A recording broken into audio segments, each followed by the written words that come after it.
মার্কিন president Donald Trump স্বীকার করতে না চাইলেও বিশ্বমঞ্চে আমেরিকার প্রভাবকে মারাত্মকভাবে ক্ষুণ্ণ করছে ইরান যুদ্ধ। অবস্থা এমন পর্যায়ে ঠেকেছে যে আমেরিকার দীর্ঘদিনের বন্ধু দেশগুলো এখন তাদের দিক থেকে মুখ ফিরিয়ে নিচ্ছে। খোদ কানাডাও বলছে যুক্তরাষ্ট্রের উপর ভরসা করা এখন চরম ঝুঁকিপূর্ণ। আর এই পরিস্থিতির সুযোগ নিতে মুখিয়ে আছে চীন ও রাশিয়ার মতো প্রতিপক্ষ দেশগুলো।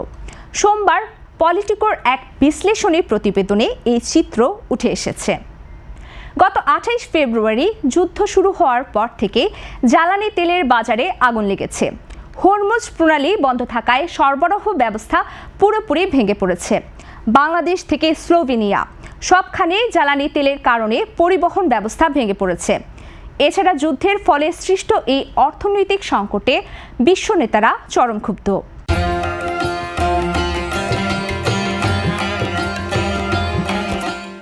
বিশেষ করে মুসলিম সংখ্যাগরিষ্ঠ দেশগুলোতে প্রবল আমেরিকা বিরোধী জনমত তৈরি হচ্ছে, যেখানে অনেক সরকারই পরোক্ষ সমর্থন দিচ্ছে।